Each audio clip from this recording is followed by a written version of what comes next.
તારી વાતોમાં વારંવાર એવી ખબર પડે છે આદિત્ય કે બાળપણના તમારા ઉછેરની અંદર તમારું કુટુંબ તમારી પર જે મહેનત કરે છે એ મહેનત કરી રહ્યા છીએ એ વિચારથી નહીં, પણ સહજ બાળ ઉછેર જે આ પ્રકારનો હોય છે કે જેમાં સ્ક્રીનને બદલે અથવા તો ઇન્ટરનેટને બદલે અથવા તો પોતાના અંગત શોખ માં વ્યસ્ત રહેવાને બદલે બાળકની સાથે જેટલો વધુ ને વધુ ગ્રાન્ડ પેરેન્ટ્સ પોતાનો સમય સ્પેન્ડ કરે છે, પેરેન્ટ્સ પોતાનો સમય સ્પેન્ડ કરે છે, એને કારણે બાળકની અંદર નહીં પ્લાન કરેલી પણ કેટલી બધી વસ્તુઓ પ્લાન્ટ થઈ જતી હોય છે. હા, બિલકુલ બિલકુલ.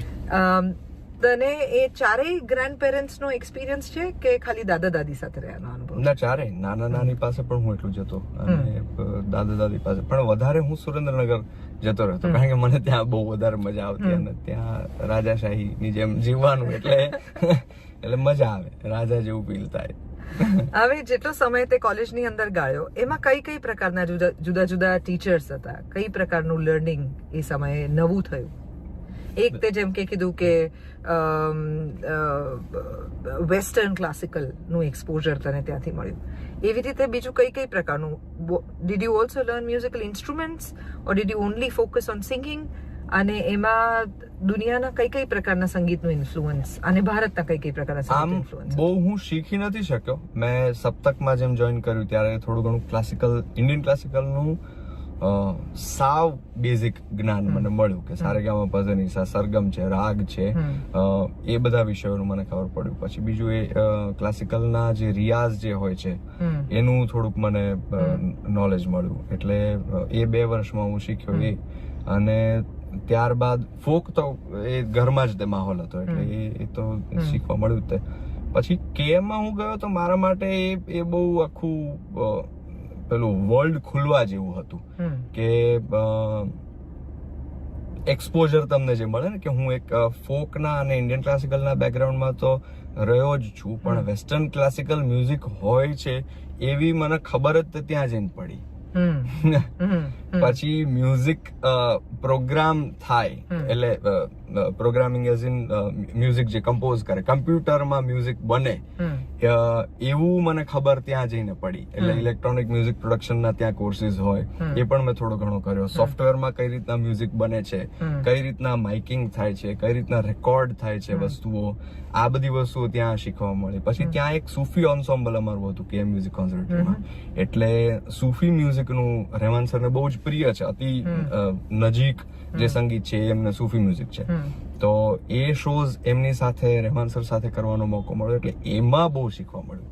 કારણ કે તમે રહેમાન સરના શો કઈ રીતના બને છે, એટલે એની પાછળ કેટલી મહેનત થાય છે, એની પાછળ કઈ રીતના કામ થાય છે, એ બધું ત્યાં એક્સપોઝર મને મળ્યું, શીખવા મળ્યું. વેસ્ટર્ન ક્લાસિકલ એટલું બધું હું શીખી નથી શક્યો, પણ એ છે કે વેસ્ટર્ન ક્લાસિકલ મ્યુઝિક છે, વેસ્ટર્ન મ્યુઝિક છે, એના વિશે એક એક્સપોઝર કે ખબર પડવી એ મને ત્યાં જઈને થયું કે ચેન્નઈમાં મને ખબર પડી. પણ હા, આટલું What would a typically day look like in a college like that? સવારથી લઈને સાંજ સુધી શું કરે વિદ્યાર્થીઓ? તારો દિવસ કેવો હતો એ પ્રમાણે કે? હા, એટલે તમે જે કોર્સ સિલેક્ટ કરો છો એની ઉપર છે. એટલે અમુક ત્યાં પ્રેપરેટરી કોર્સ છે કે જે વીકમાં 1-2 દિવસના જ હોય છે, અને ફાઉન્ડેશન કોર્સ, ડિપ્લોમા જે થાય છે એ ફૂલ ટાઈમ કોર્સ છે. મેં ફર્સ્ટ યર ફાઉન્ડેશન કોર્સ કર્યો અને પછી પ્રેપરેટરી ઇન્ડિયન ક્લાસિકલ મ્યુઝિકમાં કર્યું હતું. સો ફાઉન્ડેશન કોર્સ છે તો આખા દિવસનો હોય, એટલે તમારા સવારથી 9 વાગ્યાથી ક્લાસીસ હોય તો સાંજના 4-5 વાગ્યા સુધીના ક્લાસીસ હોય. એમાં વેસ્ટર્ન મ્યુઝિક થિયરી હોય, તમે વોકલ સિલેક્ટ કર્યું હોય તો વોકલ્સ, પિયાનો સિલેક્ટ કર્યો હોય તો પિયાનો, એના ક્લાસીસ હોય તમારા પર્સનલ. પછી ઇન્ડિયન મ્યુઝિકના ક્લાસીસ હોય, ઇન્ડિયન મ્યુઝિકની થિયરી હોય, પછી વેસ્ટર્ન મ્યુઝિક થિયરી હોય, વેસ્ટર્ન મ્યુઝિકની હિસ્ટ્રી અને એ બધું પણ શીખવાડવામાં આવે. એટલે આ બધા અલગ અલગ ક્લાસીસ હોય છે.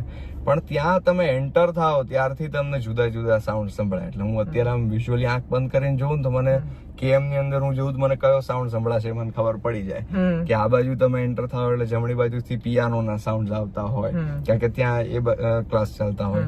પછી આમ સીધા જાઓ એટલે સૂફી એન્સેમ્બલનો સૂફી રૂમ હોય, એટલે ત્યાંથી હાર્મોનિયમ અને તબલાનો સૂફી સાઉન્ડ આવતો હોય. પછી તમે ઉપર જાઓ તો કોઈ રિધમ પ્રેક્ટિસ કરતું હોય, ડ્રમનો સાઉન્ડ આવતો હોય. ગિટારના ક્લાસીસ ચાલતા હોય તો ત્યાં ગિટારનો અવાજ આવતો હોય. એટલે એ માહોલમાં રહેવું એ જ તે આમ કોઈ એક સિંગર માટે, આર્ટિસ્ટ માટે best. Fantasy Yeah, world yeah, ને બિલકુલ. ડિઝની વર્લ્ડમાં સ્વર્ગ તમે જેવું જ્યાં લાગે બાળકને તમને, હા yes.